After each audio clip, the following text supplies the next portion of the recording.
अंबेडकर जयंती के उपलक्ष्य में कई तरह के कार्यक्रम आयोजित किए गए। इस बीच दिल्ली की सीएम रेखा गुप्ता एक मैराथन कार्यक्रम में शामिल हुई। यहां उन्होंने डॉक्टर भीमराव अंबेडकर के स्टैचू पर पुष्प अर्पित किया।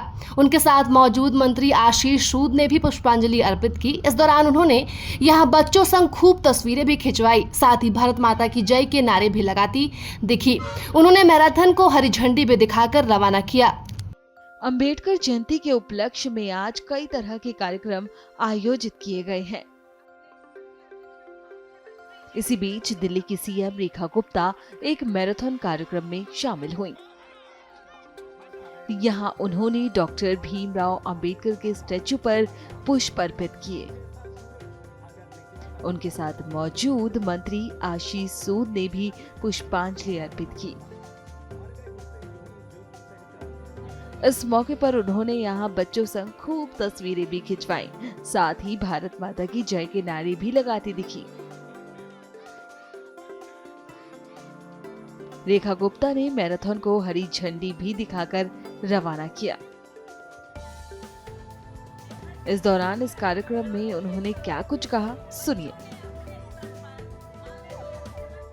दिल्ली सरकार द्वारा डॉक्टर बाबा भीमराव अंबेडकर जी की जन्म जयंती के उपलक्ष्य में बहुत ही सुंदर वॉकथन का आयोजन किया गया, जिसमें सैकड़ों बच्चों ने सहभागिता की।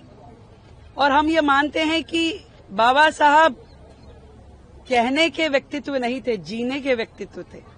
आज के समय में उनको याद किया जाए, उनको जिया जाए अपने कर्मों के माध्यम से।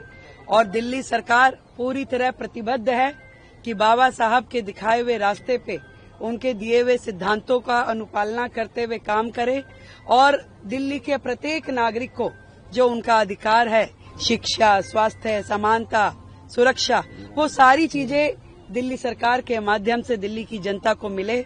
हम बाबा साहब के चरणों में कोटि कोटि नमन करते हैं, जो भारत के भाग्य विधाता हैं। और उन्होंने जो भारत के प्रत्येक वासी के लिए किया, वो जीवन में ना कोई कर सकता है और आगे तक की पीढ़ियां उन्हें स्मरण करे।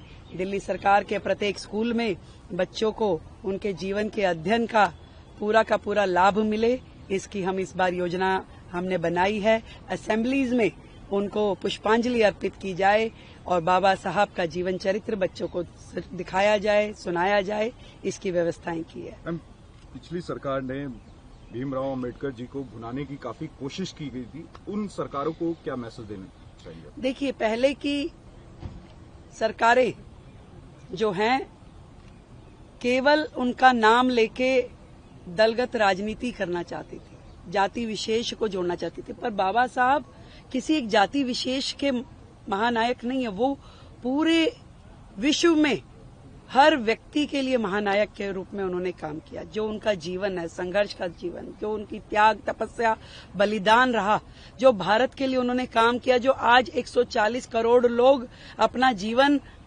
अधिकारों के साथ जी पा रहे हैं, वो केवल उन्हीं की देन है।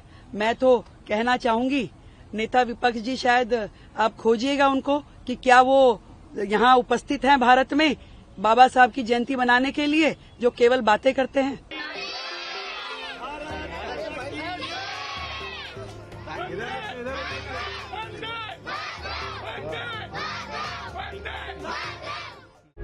प्रभातखबर.com, विश्वास वही, रफ्तार नहीं।